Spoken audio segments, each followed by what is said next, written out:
Meidän arki on yhdellä sanalla kuvailtuna aika sirkusta, eli paljon vilinää, vilskettä, ääntä, meteliä, koulua, töitä ja harrastuksia. Kyllä hyvät unet merkitsee semmoista sujuvuutta arjessa, että kyllä sen huomaa, jos lapset ei ole saanut riittävästi öisin nukuttua. Me oikeastaan päädyttiin valitsemaan makuuhuoneisiin avattavat ikkunat, kun tutustuttiin viime kesänä Oulun asuntomessuilla Solarin muun kaihtimiin ja sitä kautta sitten valittiin meidänkin kotiin ne.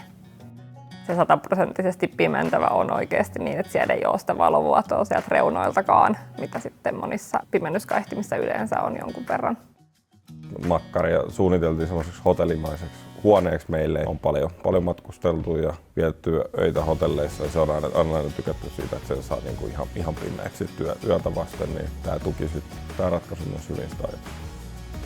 Lapsiperheessä on helppo pitää kaihtimet puhtaana, kun ne on tosiaan asennettu sinne ikkunan väliin, että pysyy siellä siistinä ja ei lapset pääse sitten välttämättä niitä räpeltämään. Solarin älykaihtimissa niin tekniikan ihmisenä totta kai kiinnostaa automatisoitavuus ja langattomuus.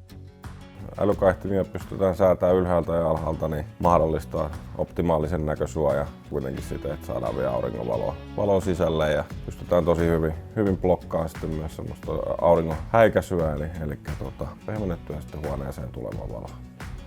Solarin älykaihtimissa on tosiaan se akku, jolloin se ei vaadi verkkovirtaa toimijakseen, eli periaatteessa onnistuu vanhaankin kohteeseen, vanhoihin ikkunoihin lisäämään ilman sähkötöitä. Akun kesto on puoli vuotta, että ei ole millään lailla arkeen häiritsevää. Ihmiset on tottunut latailemaan jo autojaankin kerran päivässä, niin kerran puolessa vuodessa joutuu kaihtimet lataa, niin ei ole kauhean paha pitää.